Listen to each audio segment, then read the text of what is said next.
Hey everybody, it's Jason with Parallel Reality coming back with you here today with an article from PJ Media. It's from Dennis Prager, who I always enjoyed reading. And I don't think this is going to stir up anybody at all, but it says Germans, even during the funny mustache man era, were better people than the Palestinians. And I saw the headline and I was kind of like, oh boy, this might stir up a little bit. But at the same time, I'm like, well, I'm going to see what he has to say here because I think he might actually be right.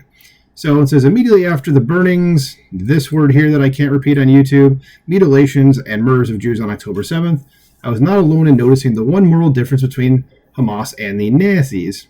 It says the Nazis tried to hide their crimes against the Jews from the German people and the world, while Hamas proudly publicized their crimes against the Jews to the Palestinian people and didn't mind that the world would inevitably see them bragging about killing Jews. Well, just that alone right there, I'm kind of like, with this, going back to his headline, I'm like, yeah, I think that kind of proves it, really. I don't think it really needs to go any further, but let's keep going.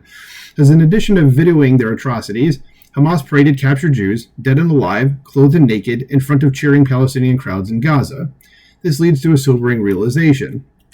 Hamas boasting to their fellow Palestinians about what they did to the Jews, while the Nazis tried to hide what they did from fellow Germans, means there is not only a moral difference between Hamas and the Nazis, but a moral difference between the German people during the Nazi era and the Palestinian people today, and for nearly the last 100 years. Morally speaking, it would be difficult to name a less impressive people than the Palestinians over the past century. For those who do not understand that a generation means, by definition, that there are exceptions, I should note that there are and have always been noble Palestinian individuals. But the cumulative Palestinian record over the last century has few peers. Let's begin in the 1940s. The leading Palestinian religious leader in the early 1940s, the Grand Mufti of Jerusalem, Haj Amin al-Husseini, was a major supporter of the Nazis and their extermination campaign against the Jews. There is a famous photo of al-Husseini meeting with Hitler in Berlin on November 28, 1941. As reported in the Holocaust Encyclopedia, al-Husseini pointed out that Germany alone recognized the global threat of the Jewish problem and took steps to solve it globally. The encyclopedia further notes that on December 18, 1942, Arab immigrants opened an Islamic Central Institute, and apparently this is a transliteration of it. Oh, it's in Berlin, so yes, that's German. I was thinking that. It says, with al-Husseini as a senior sponsor and keynote speaker. In his speech, al-Husseini lashed out at the Jews, stating that the Quran judged the Jews to be the most irreconcilable enemies of the Muslims. The Haaretz newspaper, which is left-wing and rabidly anti-Benjamin Netanyahu, described al-Husseini as the father of Palestinian nationalism. Scroll down too far. In 1945, Yugoslavia sought to indict the father of Palestinian nationalism as a war criminal for recruiting 20,000 Muslim volunteers to join the Waffen-SS and participate in its extermination of the Jews of Croatia and Hungary. All of that Nazi-like Palestinian anti-Semitism predates the establishment of the State of Israel. And yeah, so the people that are on the left out there cheering, you guys are quite literally on the side of the Nazis here, even though you're going to sit here and be like, we're not Nazis, we're not fascists. Well, hate to break it to you, but you kind of are. As before describing decades of Palestinian butchery of Jews in Israel, it is also important to note the moral record of the Palestinian people with regard to fellow Arabs.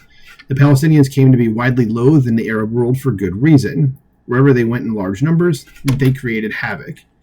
On September 6, 1970, Palestinian terrorists hijacked Transworld Airlines, Swissair, and Pan Am airplanes. A few days later, they hijacked a British Overseas Airways Corporation, now British airliner. The Palestinian terrorists segregated the flight crews and Jewish passengers, keeping the 56 Jewish hostages in custody while releasing the non-Jews. In total, 5 planes were hijacked, and 3 of them were landed at a desert airstrip in Jordan. That's the actual home of the Palestinians. If they want to know where Palestine is, that would be it. So these hijackings plus Palestinian violence in Jordanian cities led to a Jordanian-Palestinian civil war in September 1970, during which, according to the Palestinians, Jordan killed 25,000 Palestinians. 7 months later, in April 1971, Yasser Arafat, the Palestinians' leader, called for the overthrow of Jordan's King Hussein.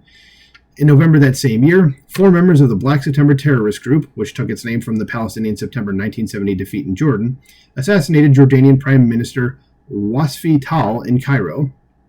As reported in the New York Times, an assassin kneeled beside his victim to lick his blood. A photo of a Palestinian assassin drinking, not merely licking, Tal's blood was widely published, and that is just disgusting, no matter how you slice it, no matter who's doing it. So after destabilizing Jordan and losing the civil war they caused, Seems to be a pattern here with that. It says hundreds of thousands of Palestinians went to Lebanon, where they quickly proceeded to ruin that country. Their love of violence and terror led to the outbreak of the Lebanese Civil War in 1975, which lasted until 1990.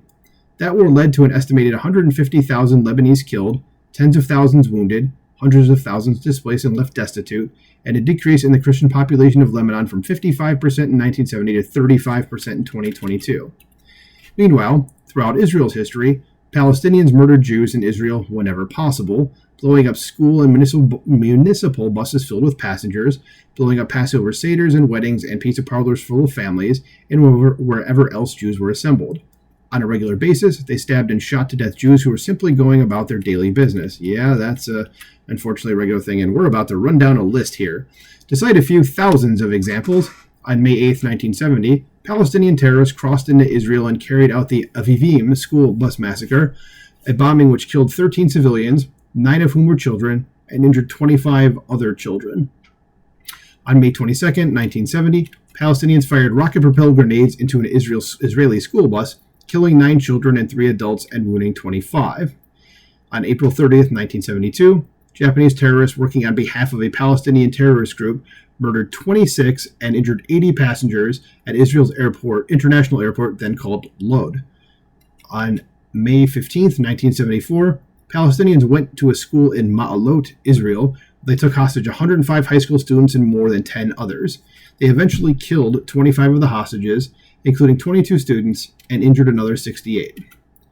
On March 11th, 1978, Palestinians hijacked a bus and murdered 38 Israeli civilians, including 13 children, and injured 76 more. That was like 2 months after I was born. On October 19th, 1994, a Palestinian suicide bomber blew himself up in a bus during the morning rush hour in Tel Aviv, killing 22 people and injuring 50 more. Hamas claimed responsibility. I remember that. And then I remember this next one, the next few here, 2002 and 2003, because that's what started the second Intifada, I believe. So on March 2nd, 2002, a Palestinian suicide bomber killed 11 people and injured over 50 at a Saturday evening bar mitzvah celebration. Yeah, I definitely do remember that. So the terrorist detonated the bomb next to a group of women waiting with their baby carriages for their husbands to leave the nearby synagogue. Nice people. It says on March 27th, 2002, what was this? That was not even 4 weeks later. It says 30 people were killed and 140 injured in a Palestinian suicide bombing in a hotel in the coastal city of Netanya in the midst of a Passover Seder, 250 guests. Yeah, I remember that too.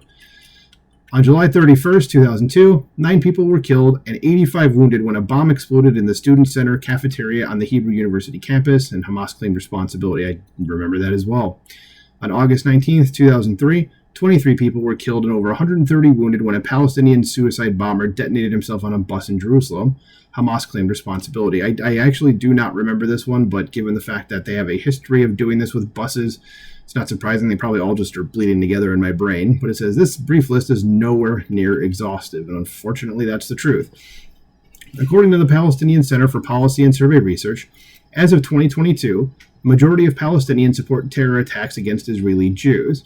Moreover, the Palestinian Authority on the West Bank has been paying more than $300 million annually, about 8% of the Palestinian budget, to the families of imprisoned terrorists and of terrorists killed while engaging in an act of terror against Jews. Another Palestinian poll states that the vast majority of Palestinians in the West Bank, over 75%, support Hamas at this time. It says the Palestinian people love killing Jews and have loved doing so for nearly a century. Palestinian women routinely pass out candy in the streets in celebration of terror attacks against Jews. Compare this to Israel, which has many human rights organizations holding Israel to account regarding its treatment of Palestinians. Compare this to Israelis, who for years had volunteered to drive Palestinians from the West Bank and Gaza to receive medical treatment in Israeli hospitals. Yeah, that's what they do. They're kind of nice like that. In fact, the guy who's the head of Hamas had brain surgery in Israel a few years ago to save his life. And the thanks that Israel gets is, now we're just going to slaughter your citizens still. Says to be pro-Palestinian today means being pro-Hamas, just as to be pro-German during World War II was the same as being pro-Nazi. The only difference is that the Germans as a whole were a better people than the Palestinians. If you support the Palestinians, you should know whom you support. You basically are supporting the modern-day Nazis is what it is. They definitely are worse than Nazis given all these examples. And again, as he says down here, where did it go? It says, this brief list is nowhere near exhaustive. So I do agree with Dennis Prager after reading this that he's 100% right. So what do you guys think about this? Would you make this comparison? Do you agree that Hamas are the modern day Nazis? Let me know in the comments below. Like, share, subscribe, and I will talk to you soon.